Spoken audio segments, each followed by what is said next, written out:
Do. Yeah, hi again. So yesterday's video was far too long. That's my fault, but it kind of had to be that long to cover what we needed to cover. So because of that, I'm going to go really easy on you guys today. There's really not much that needs to be covered now, the day after. Actually, I don't think there's anything that needs to be covered. So I'm going to do 2 of your homework problems, and that's it. So you're welcome for that, and thanks for surviving through yesterday's video. I know it was a long one. So let's just handle 2 homework problems.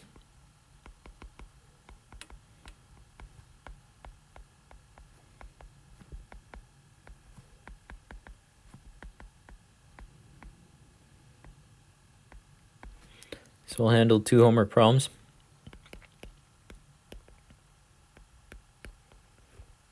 Problem 1 is find an approximation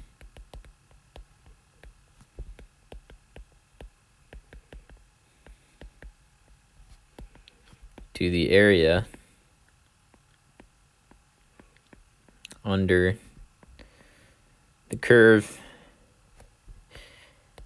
given by f of x equals 4 e to the x on the interval 0 to 4 using n equals 6 subintervals. Choose the representative points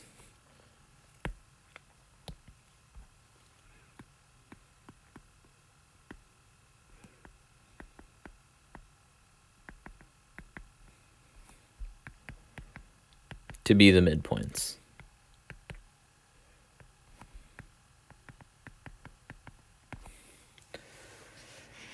Now, for those of you who don't remember the midpoint formula, I'm actually not going to put it on here.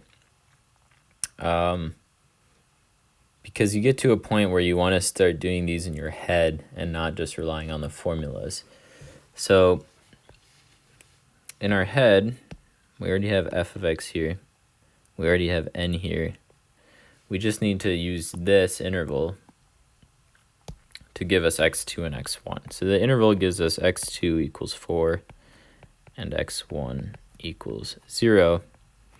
And that lets us calculate this ratio. X2 minus x1 divided by n is really 4 minus 0 divided by 6, also known as 4/6 or 2/3.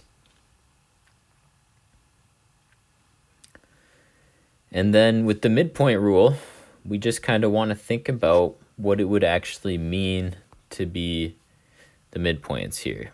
So I'm gonna just draw this out like this. This is x equals 0. This is x equals 4. We're dividing it into 6 subintervals. That's 1 in the middle. Each of those gets divided into 3s. So that means that the midpoints should be where? They should be here.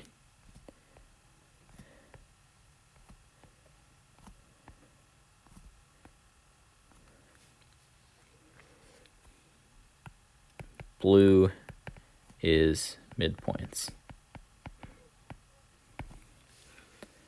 So since the blue there is midpoints, and we can tell ourselves what these tick marks are, right? Because this 2/3 tells us the tick marks. Tells us tick marks. 2/3 says this is 2/3, this is 4/3, this is 6/3, also known as 2, this is 8/3, this is 10/3, and that's 12/3, also known as 4. So that's how you can find those, and then the midpoints, of course, are going to be the thirds in between there. So what is this? This is 1/3. This is 3/3, also known as 1. This is 5/3. This is 7/3. This is 9/3, and this is 11/3. 9/3, by the way, I think you can all figure out that one as well. 9/3, also known as 3. So now when I write it like this, maybe everything starts to feel a little bit better.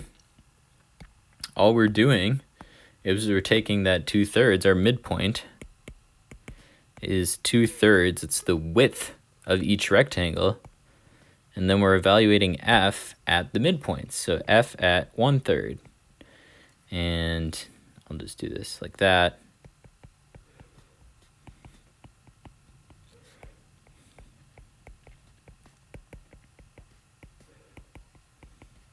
Of course, there are 6 pieces to f because there are 6 points. So it's f at 1/3, f at 1, f at 5/3, f at 7/3, f at 3, and f at 11/3.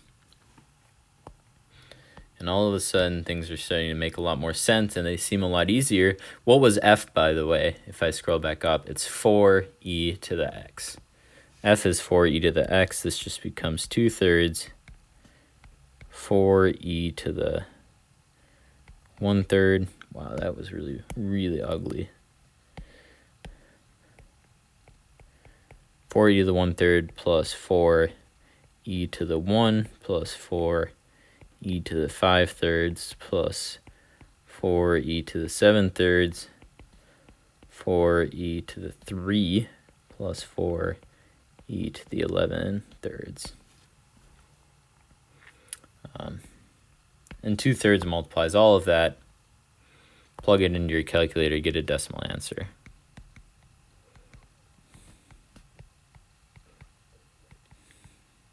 On this problem, the homework problem does indeed ask you to round. So you just round to 1 decimal place.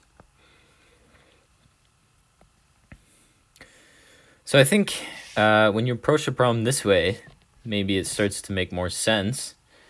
You're just dividing your interval into points and then looking at the midpoint there. So when you don't see it in the really abstract formula version, it makes a little bit more sense. However, the formula version lets you just do everything right away if you want to.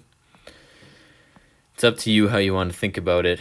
But let's just do one more homework problem, and then I'll send you on your way because I was mean to you yesterday. So one more homework problem.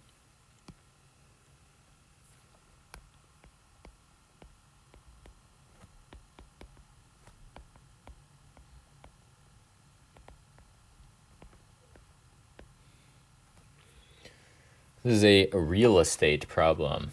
Terribly exciting. It says figure A shows a vacant lot with a 100-foot frontage in development.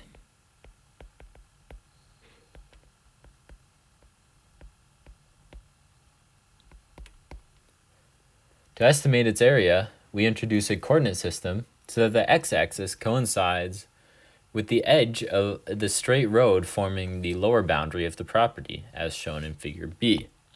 So I'll draw figure A first. I'm sure you're all going to be very impressed with my drawing skills. This is figure A. It looks something like, oh great, looks something like straight line, then we do something like this. Sure, good enough. And then the inside of that is shaded because of course we're talking about areas because we're not talking about anything else, at least these 2 days.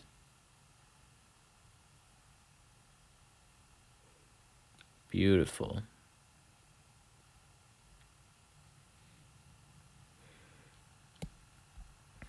So we're talking about the area there, and it says, we make a coordinate axis according to figure B. Choose coordinates and rectangles according to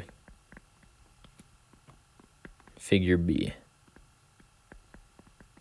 which I'll draw now. So instead of road now, we basically have X.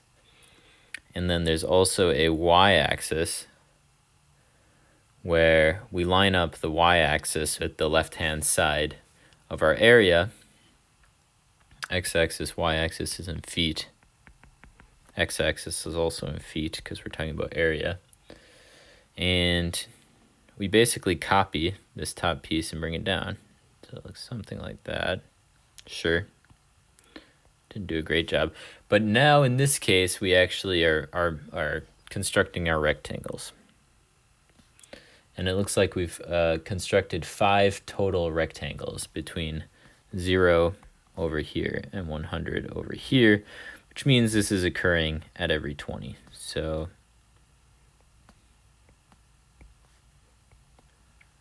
close enough.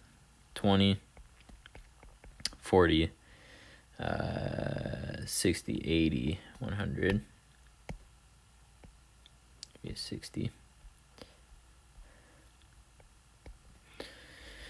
And we have some heights here.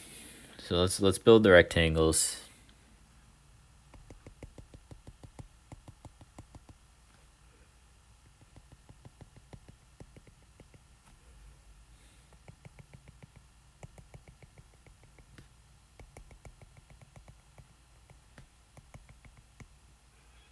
Yeah, it looks something like that. And then it tells us that this has a height of 80.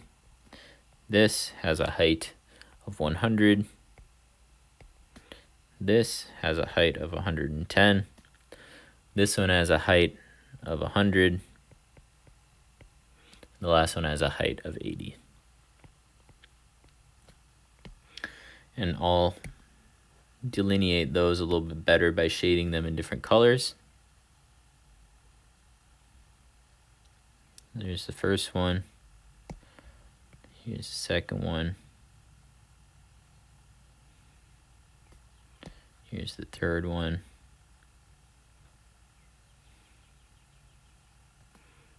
Here's the fourth one.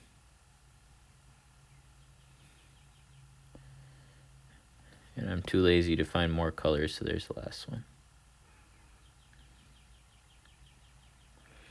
So we really have 5 rectangles here. It's really just asking us about this is a 100. It's asking us about the area that approximates the lot.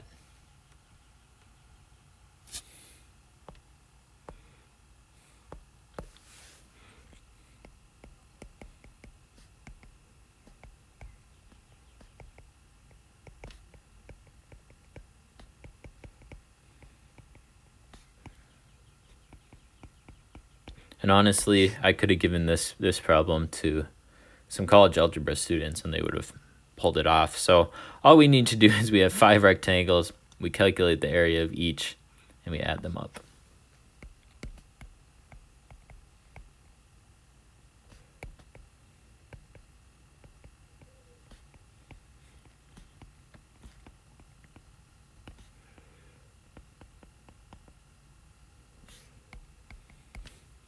Not too bad. So what is the width of each? W is 20 feet for each rectangle. So then really our total area here is just going to be 20 times the heights added together. So this is exactly what we were doing before. This is really the midpoint rule, but they found our midpoints for us. 80, 100, 110, 100, 80. What does that give me? It gives me 20 times 160 plus 200 plus 110. 20 times 470 is 9,400 feet squared, or square feet. There you go. It's as easy as that. So this is really the midpoint rule in disguise. Midpoint rule, but they gave us the heights. So that's how you can, remember that the midpoint rule does play a role in a lot of cases. This is probably the way a lot of people do calculate the area of plots of land. Unless they're taking a picture, then they can get a computer to do it for them. But certainly in the past, this is how they would have done it, and they would have just been okay with a little bit of an error. So there you go. I'm glad I could give you a bit of an easier one today because we covered things so thoroughly yesterday. I guess I'll see you in the next day. Keep reaching out and keep hanging in there.